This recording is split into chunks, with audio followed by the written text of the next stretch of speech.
चाहूंगा कि वे इस अवसर पर अपना संबोधन एवं आशीर्वचन देने की कृपा करें।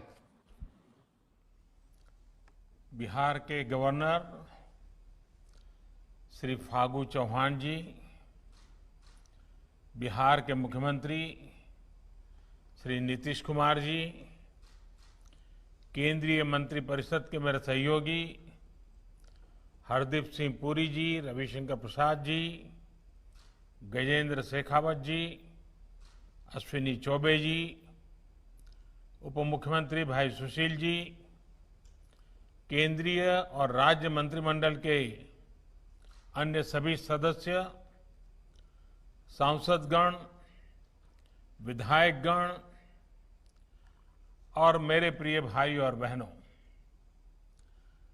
आज जिन 4 योजनाओं का उद्घाटन हो रहा है, उनमें पटना शहर के बेऊर और करमलीचक में सीवर ट्रीटमेंट प्लांट के अलावा अमृत योजना के तहत सिवान और छपरा में पानी से जुड़े प्रोजेक्ट्स भी शामिल हैं। इसके अलावा मुंगेर और जमालपुर में पानी की कमी को दूर करने वाली जलापूर्ति परियोजनाओं और मुजफ्फरपुर में नमामि गंगे के तहत रिवर फ्रंट डेवलपमेंट स्कीम का भी आज शिलान्यास किया गया है। शहरी गरीबों, शहर में रहने वाले मध्यम वर्ग के साथियों का जीवन आसान बनाने वाली इन नई सुविधाओं के लिए मैं आप सबको बहुत बहुत बधाई देता हूं। साथियों, आज का एक कार्यक्रम एक विशेष दिन पर हो रहा है। आज हम इंजीनियर दिवस भी मना रहे हैं, अभियंता दिवस। ये दिन देश के महान इंजीनियर एम विश्वेश्वरैया जी, उनकी जन्म जयंती का है, उन्हीं की स्मृति को समर्पित है। हमारे भारतीय इंजीनियरों ने हमारे देश के निर्माण में और दुनिया में भी अभूतपूर्व योगदान किया है। चाहे काम को लेकर समर्पण हो या उनकी बारीक नजर भारतीय इंजीनियरों की दुनिया में एक अलग ही पहचान है। ये एक सच्चाई है और हमें गर्व है कि हमारे इंजीनियर देश के विकास को मजबूती से आगे बढ़ा रहे हैं। 130 करोड़ देशवासियों के जीवन को बेहतर कर रहे हैं। मैं इस अवसर पर सभी इंजीनियरों को, उनकी निर्माण शक्ति को आदरपूर्वक नमन करता हूं। राष्ट्र निर्माण के इस काम में बहुत बड़ा योगदान बिहार का भी है। बिहार तो देश के विकास को नई ऊंचाई देने वाले लाखों इंजीनियर देता है। बिहार की धरती तो आविष्कार और इनोवेशन की पर्याय रही है। बिहार के कितने ही बेटे हर साल देश के सबसे बड़े इंजीनियरिंग संस्थानों में पहुंचते हैं, अपनी चमक बिखेरते हैं। आज जो परियोजनाएं पूरी हुई हैं और वो योजनाएं जिस पर काम शुरू किया गया है, उन्हें पूरा करने में भी बिहार के इंजीनियरों की बड़ी भूमिका है।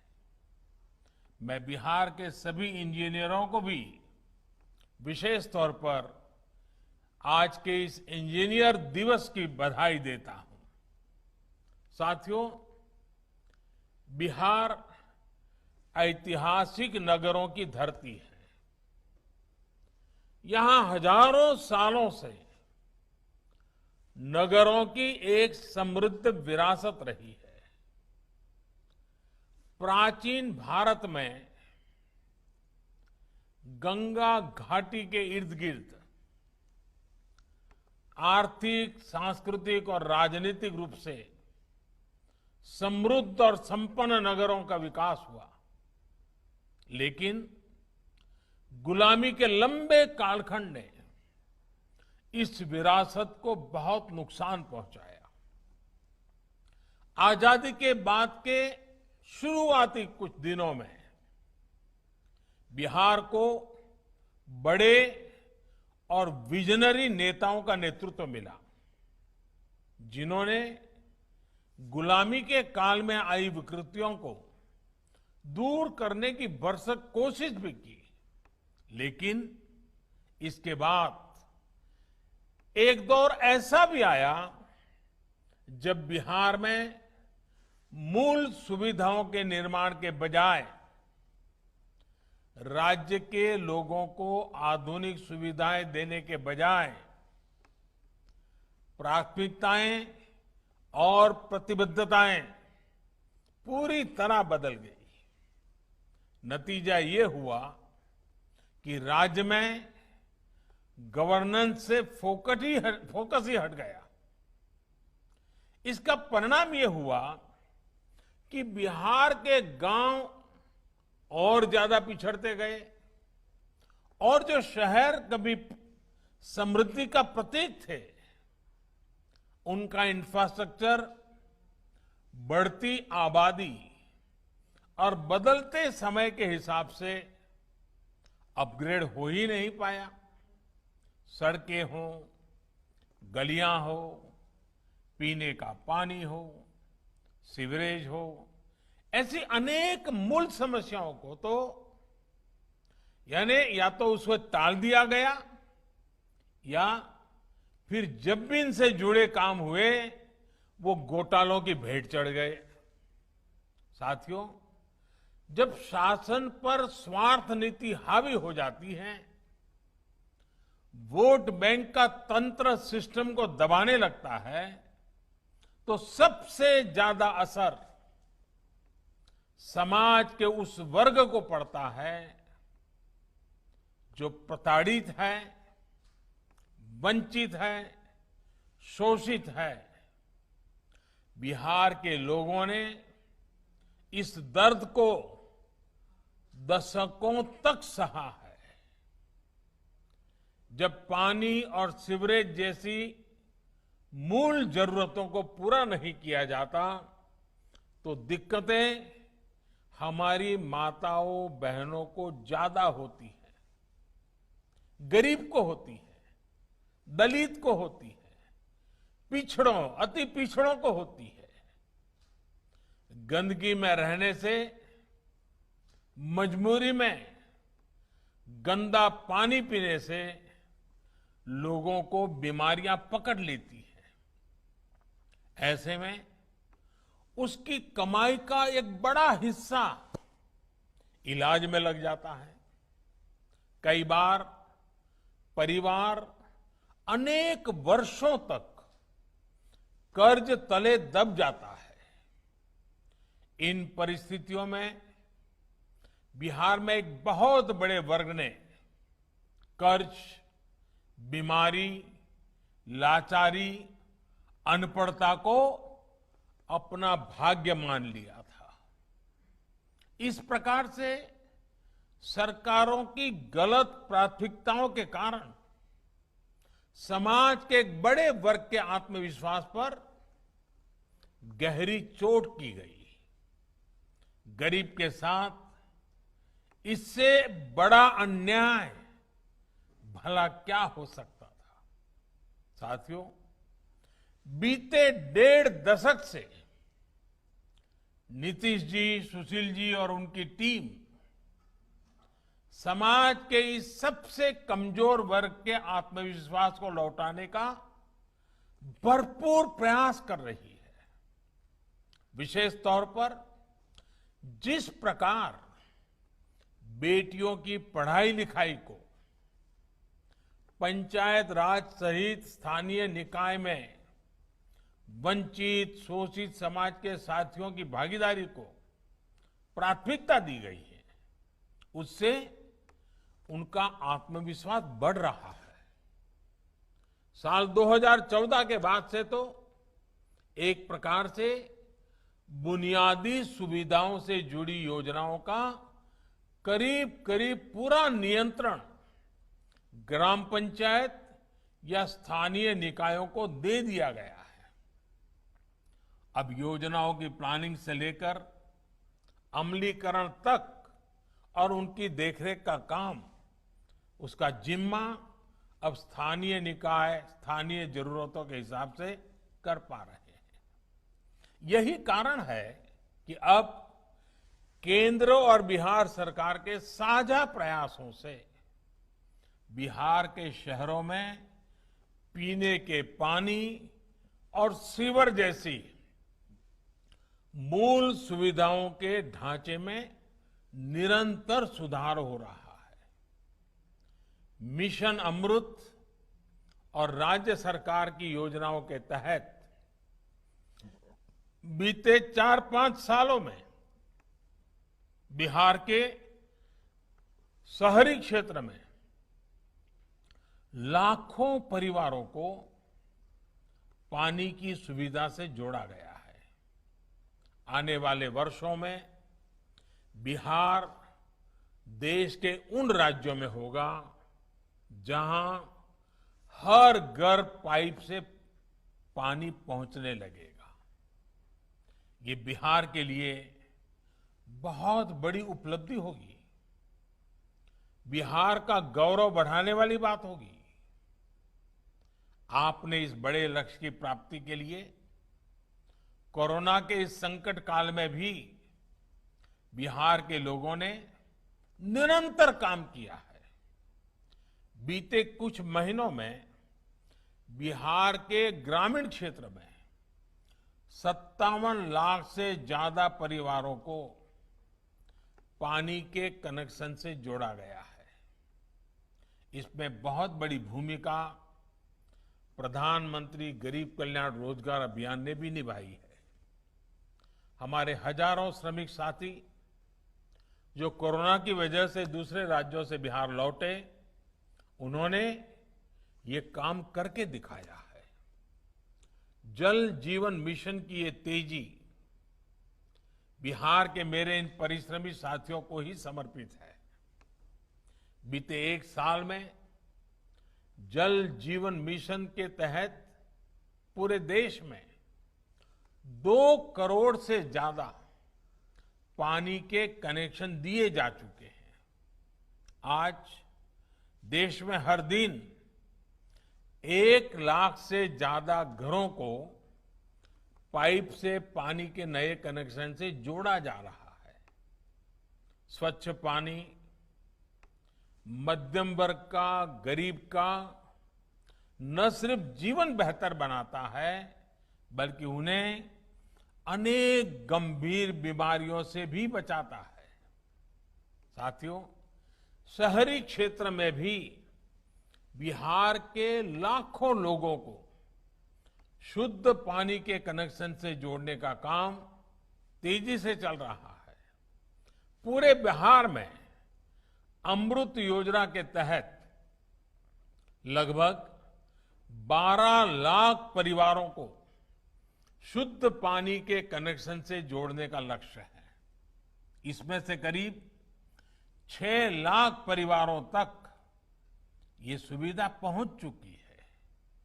बाकी परिवारों को भी बहुत जल्द स्वच्छ जल की सुविधा उपलब्ध हो जाएगी। आज जिन परियोजनाओं का शिलान्यास किया गया है, वो इसी संकल्प का हिस्सा है। साथियों, शहरीकरण आज के दौर की सच्चाई है। आज पूरे विश्व में शहरी क्षेत्रों की संख्या बढ़ रही है। भारत भी इस वैश्विक बदलाव का अपवाद नहीं है, लेकिन कई दशकों से हमारी एक मानसिकता बन गई थी। हमने ये मान लिया था जैसे कि शहरीकरण खुद में एक बहुत बड़ी समस्या है, एक बहुत बड़ी बाधा है। लेकिन मेरा सोचना कुछ अलग है। अगर समस्या लगती है तो उसमें अवसर भी उपलब्ध है। बाबा साहब आम्बेडकर ने तो उस दौर में ही इस सच्चाई को समझ लिया था और वो शहरीकरण के बड़े समर्थक थे। उन्होंने शहरीकरण को समस्या नहीं माना। उन्होंने ऐसे शहरों की कल्पना की थी जहां गरीब से गरीब व्यक्ति को भी अवसर मिले, जीवन को बेहतर करने के रास्ते उनके लिए खुले। आज आवश्यक है कि हमारे शहरों में संभावनाएं हो, समृद्धि हो, सम्मान हो, सुरक्षा हो, सशक्त समाज हो और आधुनिक सुविधाएं भी हो। यानी कि शहर ऐसे हो जहां सभी को, खासकर हमारे युवाओं को आगे बढ़ने के लिए नई और असीम संभावनाएं मिले। शहर ऐसे हो जहां हर परिवार समृद्धि के साथ, सुख के साथ जीवन जी सके। शहर ऐसे हो जहां हर किसी को, गरीब को, दलित को, पिछड़े को, महिलाओं को सम्मानपूर्ण जीवन मिले। जहां सुरक्षा हो, कानून का राज हो, जहां समाज का हर वर्ग एक साथ मिलजुल करके रह सके। और शहर ऐसे हो जहां आधुनिक सुविधाएं हो, आधुनिक इंफ्रास्ट्रक्चर हो। यही तो ईज ऑफ लिविंग है, यही देश का सपना है। इसी दिशा में देश आगे बढ़ रहा है। और साथियों, आज हम देश में एक नया शहरीकरण देख रहे हैं। जो शहर पहले देश के नक्शे पर एक तरह से थे या नहीं थे, वो आज अपनी उपस्थिति दर्ज भी करा रहे हैं और महसूस भी करा रहे हैं। इन शहरों के हमारे युवा जो बड़े बड़े स्कूलों में, कॉलेजों में नहीं पढ़े हैं, जो बहुत अमीर परिवारों में से नहीं है, वो आज कमाल कर रहे हैं, सफलता के नए आयाम गढ़ रहे हैं। कुछ साल पहले तक शहरीकरण का अर्थ होता था कुछ बड़े शहरों को चमक दमक से भर दो, कुछ गिने चुने शहरों में एक दो क्षेत्रों में विकास कर दो। लेकिन अब ये सोच, ये तरीका बदल रहा है और बिहार के लोग भारत के इस नए शहरीकरण में अपना भरपूर योगदान दे रहे हैं। साथियों, आत्मनिर्भर बिहार, आत्मनिर्भर भारत के मिशन को गति देने के लिए विशेषकर देश के छोटे शहरों को वर्तमान ही नहीं, भविष्य की जरूरतों के मुताबिक तैयार करना बहुत जरूरी है। इसी सोच के साथ अमृत मिशन के तहत बिहार के अनेक शहरों में जरूरी सुविधाओं के विकास के साथ साथ ईज ऑफ लिविंग और ईज ऑफ डूइंग बिजनेस के लिए बेहतर माहौल तैयार करने पर बल दिया जा रहा है। अमृत मिशन के तहत इन शहरों में पानी और सीवरेज के साथ green zone, park, LED street light जैसी व्यवस्थाओं का निर्माण किया जा रहा है। इस मिशन के तहत बिहार के शहरी क्षेत्र में लाखों लोगों को बेहतर सीवरेज सिस्टम से भी जोड़ा गया है। इसमें भी अधिकतर सुविधाएं ऐसी बस्तियों में विकसित की गई हैं जहां गरीब से गरीब परिवार रहते हैं। बिहार के भी 100 से ज्यादा नगर निकायों में 4.5 लाख एलईडी स्ट्रीट लाइट लगाई जा चुकी है। इससे हमारे छोटे शहरों की सड़कों और गलियों में रोशनी तो बेहतर हो ही रही है, सैकड़ों करोड़ की बिजली की बचत भी हो रही है और लोगों का जीवन आसान हो रहा है। साथियों, बिहार के लोगों का, बिहार के शहरों का तो गंगा जी से बहुत ही गहरा नाता है। राज्य के 20 बड़े और महत्वपूर्ण शहर गंगा जी के किनारे ही बसे हुए हैं। गंगा जी की स्वच्छता, गंगा जल की स्वच्छता का सीधा प्रभाव इन शहरों में रहने वाले करोड़ों लोगों पर पड़ता है। गंगा जी की स्वच्छता को ध्यान में रखते हुए ही बिहार में 6,000 करोड़ रुपए से अधिक की 50 से ज्यादा परियोजनाएं स्वीकृत की गई हैं। सरकार का प्रयास है कि गंगा के किनारे बसे जितने भी शहर हैं वहां बड़े बड़े गंदे नालों का पानी सीधे गंगा जी में गिरने से रोका जाए। इसके लिए अनेकों वाटर ट्रीटमेंट प्लांट्स लगाए जा रहे हैं। आज जो पटना में बेउर और करमलीचक की योजना का उद्घाटन हुआ है, उससे इस क्षेत्र के लाखों लोगों को लाभ होगा। इसके साथ ही गंगा जी के किनारे बसे जो गांव हैं, उन्हें गंगा ग्राम के रूप में भी विकसित किया जा रहा है। इन गांवों में लाखों शौचालय के निर्माण के बाद अब कचरा प्रबंधन और जैविक खेती जैसे काम के लिए प्रोत्साहन दिया जा रहा है। साथियों, गंगा जी के किनारे बसे गांव और शहर आस्था और आध्यात्म से जुड़े पर्यटन के प्रमुख केंद्र रहे हैं।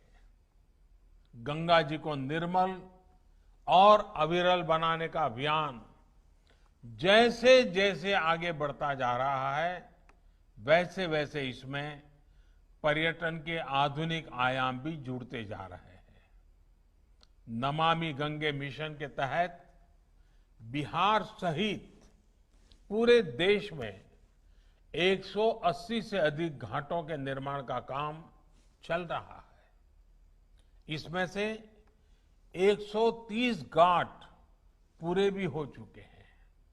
इसके अलावा 40 से ज्यादा मोक्ष धामों पर भी काम पूरा किया जा चुका है। देश में गंगा किनारे कई जगहों पर आधुनिक सुविधाओं से युक्त रिवर फ्रंट पर भी काम तेजी से चल रहा है। पटना में तो रिवर फ्रंट का प्रोजेक्ट पूरा हो चुका है और मुजफ्फरपुर में भी ऐसा ही रिवर फ्रंट बनाने की परियोजना का शिलान्यास किया गया है। जब मुजफ्फरपुर के अखाड़ा घाट, सीढ़ी घाट और चंदवारा घाट उसको विकसित कर दिया जाएगा तो ये यहां पर्यटन का भी बड़ा केंद्र बनेंगे।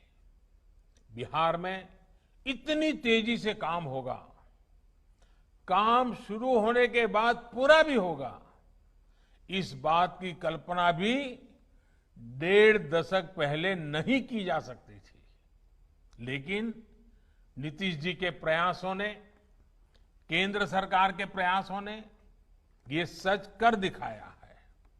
मुझे उम्मीद है इन प्रयासों से आने वाली छठी मैया की पूजा के दौरान बिहार के लोगों को, विशेषकर बिहार की महिलाओं की दिक्कतें कम होगी, उनकी सहूलियत बढ़ेगी।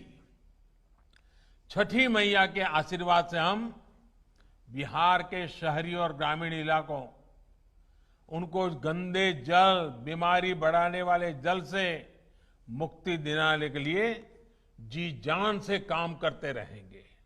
साथियों, आपने सुना होगा, अभी हाल ही में सरकार ने एक प्रोजेक्ट डॉल्फिन की घोषणा की है और अभी सुशील मोदी जी इसका बड़ा विस्तार से वर्णन भी कर रहे थे। इस मिशन का बहुत बड़ा लाभ गंगा डॉल्फिन को भी होगा। गंगा नदी के संरक्षण के लिए गांगेय डॉल्फिन का संरक्षण बहुत जरूरी है। पटना से लेकर भागलपुर तक का गंगा जी का पूरा विस्तार डॉल्फिन का निवास स्थान है। इसलिए प्रोजेक्ट डॉल्फिन से बिहार को बहुत अधिक लाभ होगा।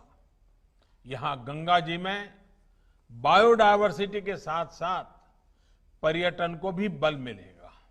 साथियों, कोरोना संक्रमण की चुनौती के बीच बिहार के विकास, बिहार में सुशासन का यह अभियान निरंतर चलने वाला है।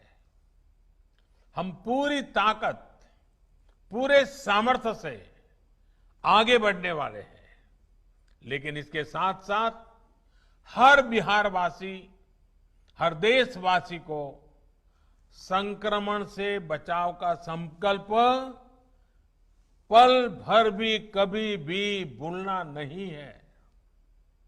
मास्क, साफ सफाई और 2 गज की दूरी, ये हमारे बचाव के सबसे कारगर हथियार है। हमारे वैज्ञानिक वैक्सीन बनाने में दिन रात जुटे हैं, लेकिन हमें याद रखना है, जब तक दवाई नहीं तब तक ढिलाई नहीं। इसी निवेदन के साथ एक बार फिर आप सभी को इन विकास परियोजनाओं के लिए बहुत बहुत बधाई देता हूं। धन्यवाद।